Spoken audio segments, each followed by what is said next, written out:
இந்த பாரிசாலன் பேசின அந்த வீடியோ வந்து பாத்தீங்க அப்படின்னு சொன்னா நான் சமீபத்துல பார்த்தேன். அதுல இது உண்மையா பொய்யா அப்படிங்கறதுதான் நம்ம இன்னைக்கு பேசக்கூடிய விஷயம். அதுல ரெண்டு விஷயம் பேசிருக்காங்க. ஒன்னு வந்து இந்த கேரளாவுக்கு தான் நிறைய பேர் இதை கத்துக்க போறாங்க அப்படின்னு கேட்கும்போது ஒரு பதில் சொல்றாரு. அப்புறம் அதிகமா நாடார் தான் இந்த கலையை வச்சிருந்தாங்க அப்படிங்கிற மாதிரி ஒரு ஆர்டிக்கல் இருக்கு அப்படிங்கிறதுக்கு ஒரு பதில் சொல்றாரு. இந்த ரெண்டு விஷயத்திலையும் எவ்வளவுக்கு ஆழம் இருக்குது, எவ்வளவுக்கு உண்மை இருக்குது அப்படிங்கறத நம்ம இன்னைக்கு பார்க்க போறோம். இது கேரளாவில மட்டும்தான் போனா கத்துக்க முடியுன்ற மாதிரி ஒரு எக்ஸ்கிளூசிவ். இப்ப வெள்ளக்காரங்களா வந்தா இல்லங்க, இப்போ கேரளால தான் எல்லாருமே போறாங்க. தமிழ்நாட்டுல அதிகமா கன்னியாகுமரியில உங்களுக்கு நிறைய பேர் இருக்காங்க, நமக்கு தெரிஞ்ச நிறைய பேர் இருக்காங்க. அப்படியா? ஒரு ஆர்டிக்கல்ல நாடார் தான் வந்து நிறைய இது இருக்கும்னு போட்டுருச்சு. அதுவே அந்த போர்க்கலைகள் கடைசி காலகட்டத்தில் நாடார்கள்ட்ட மட்டும்தான் இருந்தது. ஏன்னா பல பேர்கிட்ட இருந்ததெல்லாம் அப்படி கொஞ்சம் கொஞ்சமா சிதஞ்சு அதுல வந்து நீங்க இன்னைக்கு வந்து பத்மநாப நாடாரு இவங்கெல்லாம் வந்துட்டு அவங்க கேரளால நிறைய பேரு மலையாளிஸ்ன்னு சொல்லிட்டு அவங்க நாயர் ஐடென்டிட்டிலாம் போட்டு குழப்பி திருட பாக்குறாங்க. ஒவ்வொரு சமூகமும் ஒவ்வொரு விஷயத்த தக்க வச்சிருக்கு. அதுல நாடார்கள் இந்த போர்க்கலைகளை வந்து பெரிய அளவுல தக்க வச்சிருக்காங்க. நம்ம பாரிசாலன் கேக்குறாங்க, இந்த கலையை கத்துக்கிறதுக்கு நிறைய பேர் கேரளாக்கு தானே போறாங்க, இது கேரளாக்குள்ள கலையா அப்படின்னு சொல்லி கேட்கும்போது முதல்ல அந்த கேள்விக்கு பதில் சொல்லிடுவோம். நாடாருக்குள்ளதா இல்லையா அப்படிங்கறத ரெண்டாவது நம்ம பார்க்கலாம். முதல்ல வந்து பாத்தீங்கன்னா கேரளா வந்து பாத்தீங்கன்னாலே வந்து சேரலாண்ட பகுதி, அது சேரளம்னு சொல்லும் போது அந்த வார்த்தை மருகிதான் கேரளம் அப்படின்னு சொல்லி வந்தது. மலைவாழ் தமிழும் சமஸ்கிருதமும் மிக்ஸ் ஆகி உருவாக்கப்பட்ட ஒரு மொழி தான் மலையாளம். அது வந்து பாத்தீங்கன்னா திருவனந்தபுரம் அந்த நிறைய இடங்கள்ல வந்து நம்பூதிரிகள்னு சொல்லி கொஞ்சம் நபர்களை கொண்டு வச்சு அதுக்கு உண்டான பாப்பனர்கள் எல்லாம் மிக்ஸ் பண்ணி ஒவ்வொரு வார்த்தைக்கும் மறு வார்த்தை அப்படின்னு சொல்லி மொழியை கொஞ்சம் அப்படி பன்மைப்படுத்தி உருவாக்குனதுதான் மலையாளம் அப்படிங்கிற மொழி. நிறைய மொழிகள் வந்து உருவாகி இருக்கும். இது வந்து அவங்களுக்குனே ஒரு பேட்டர்ன் வந்து உருவாக்கி இப்படி பேசுங்க அப்படின்னு சொல்லி உருவாக்குன ஒரு மொழி மலையாளம். இந்த மலையாளம் அப்படிங்கிறது கிட்டத்தட்ட 60% தமிழ் இருக்குது, 40% தான் பிறமொழி கலப்பு இருக்குது. சரிங்களா? அப்போ அவங்க வந்து தாய் தமிழகம் தான் அவங்களுக்கு. மலையாளம் அப்படிங்கிறது எங்க இருந்து உருவாச்சுன்னு கேட்டா தமிழ்ல இருந்து தான் உருவாச்சு. இந்த வரலாறு எல்லாம் பேசினா இன்னும் நல்லா பெருசாயிரும். அதே போல வந்து அந்த கேரளாவே தமிழ்நாடு தான், சேரலாண்ட பகுதி தான். சேர சோழ பாண்டியர்னு சொல்றோம்ல, அதுல சேரலாண்ட பகுதி தான்.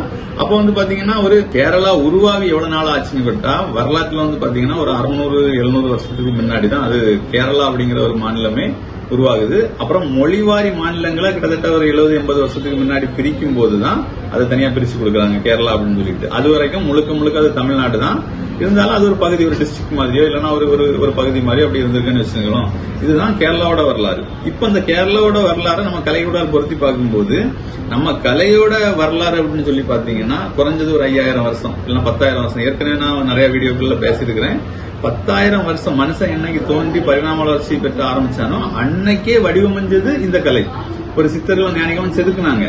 உருவாக்குனது அவங்க கிடையாது. உருவாக்குனது நம்ம பாட்டணும் முப்பாட்டணும். எப்படின்னு கேட்டா வேட்டையாடக்கூடிய யுக்திகளை இளைய தலைமுறைக்கு கத்துக் கொடுக்கும் போதுதான் இந்த கலை உருவாகுது. அப்போ இந்த பாரம்பரியம் அப்படி வந்துட்டு இருக்கும்போது இதை வந்து கத்துக் கொடுக்கணும்னு சொன்னா நான் முழுக்க கத்துக்கணும், இன்னொரு ஆளுக்கு கத்துக் கொடுக்கணும். கத்துக் கொடுக்கும் போது வந்து பாத்தீங்கன்னா எனக்கு எக்ஸ்பீரியன்ஸும் சேர்த்து தான் கத்துக் கொடுப்பேன். இதையும் நம்ம இன்னொரு வீடியோக்கள்ல பேசியிருக்கிறோம். இப்ப பாத்தீங்க அப்படின்னு சொன்னா அந்த மாதிரி கடந்து வரும்போது சித்தர்களும் ஞானிகளும் இதை செதுக்குறாங்க. அப்புறம் அரசர்கள் கையில் எடுத்து இதை வந்து பாத்தீங்கன்னா ஒரு பயிற்சி கூட மாதிரி ஆரம்பிச்சு அதுல ஒரு குருவாட்டு ஒரு ஆளை வச்சு அவங்க கீழே ஒரு குருகுல கல்வி மாதிரி கொண்டு வராங்க. அங்க வந்து பாத்தீங்கன்னா முதன்மையா இந்த கலையை தான் கத்துக் கொடுக்குறாங்க. இதுல தேர்ச்சி அடைஞ்சு வரக்கூடியவங்களை அரசர்களா பட்டம் சுட்டுறாங்க, இளவரசங்களா சொல்றாங்க. அதுக்கடுத்த இளவரசங்கள்லாம் படிக்கிறாங்க. அப்புறம் வந்து பாத்தீங்க அப்படின்னா படை வீரர்களா கொண்டு வராங்க, படை தளபதியா கொண்டு வராங்க. இந்த மாதிரி இந்த கலையோட வரலாறு எல்லாம் ரொம்ப பெருசு. இதுல ஞானிகள் உருவாகுறாங்க, சித்தர்கள் உருவாகுறாங்க. இந்த கலையில வந்து தேர்ச்சி அடைஞ்சு வரக்கூடியவங்க சித்த வைத்தியத்தை உருவாக்குறாங்க. இப்படி எல்லாம் சொல்லிக்கிட்டே இருக்கலாம்னு வச்சுக்கணும். அவ்வளவு பழமையானது இந்த கலை. ஆனா கேரளாவோட வரலாறு அப்படிங்கிறது வெறும் 600-700 வருஷம் தான். ஒரு தமிழரோட பாரம்பரிய தொன்மை தொட்டு உள்ள கலை கேரளா அப்படிங்கிற ஒரு மாநிலம் உருவாகும் போது அந்த ஏரியாவில் நிறைய பேர் அதை புழங்கிட்டு இருக்காங்க. அது அவங்க கையில் எடுத்து அந்த அரசாங்கம் வந்து நிறைய அதுக்காண்டி ஃபண்ட் ஒதுக்கி நிறைய நபர்களுக்கு கத்துக் கொடுக்குறாங்க, நிறைய போட்டிகள் வைக்கிறாங்க. அதுல படிச்சவங்களுக்கு எல்லாம் நல்ல மரியாதை கொடுக்குறாங்க, ஸ்காலர்ஷிப் கொடுக்குறாங்க. இந்த மாதிரிலாம் செய்யும் போது அது கேரளாவுக்கு ஒரு பேட்டன் ரைட் மாதிரி, ஒரு தனித்துவம் மாதிரி அப்படி ஆயிடுச்சு. அப்படிதான் சொல்லணுமே தவிர இது கேரளாவுக்கு உரியது அப்படின்னு சொல்ல முடியாது. இது தமிழர்களுக்கு உரியது, நம்மளோட கலை. நான் எங்க பேசினாலும் இது அழகா பேசுவேன். அந்த மாதிரி ஒரு கேள்விக்கு பதில் என்ன சொல்லிடலாம்னு கேட்டா இது நம்ம கன்னியாகுமரி மாவட்டத்தில் அதிகமா இருக்குது.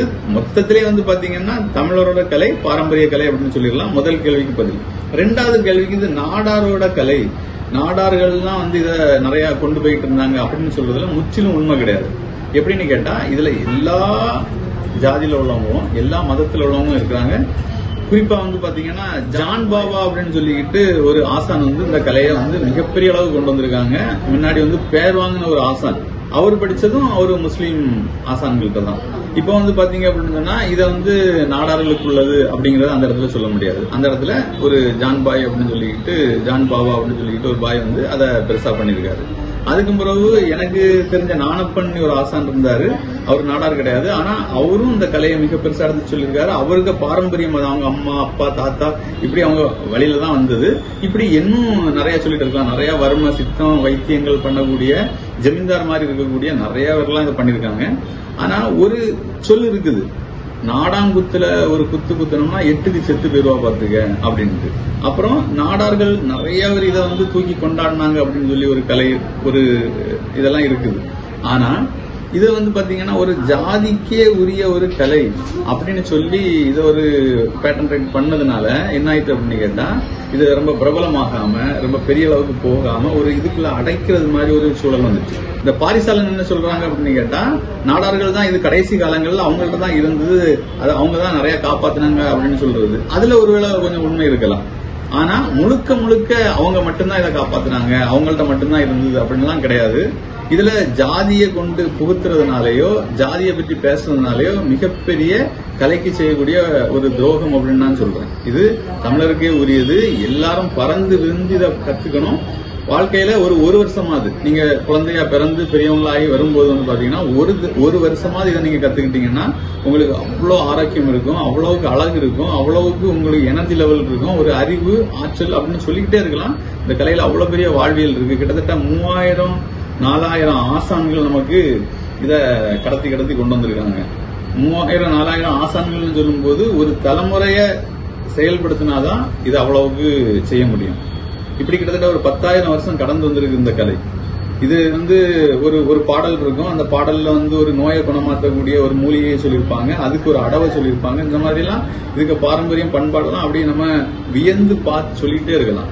அவ்வளோ பெரிய கலைய ஒரு ஜாதிக்குள்ள கொண்டு கட்டமைக்கிறது அப்படிங்கிறது எவ்வளவு தப்பான விஷயம் அப்படிங்கறத நான் இந்த வீடியோல சொல்ல வரக்கூடிய விஷயம்.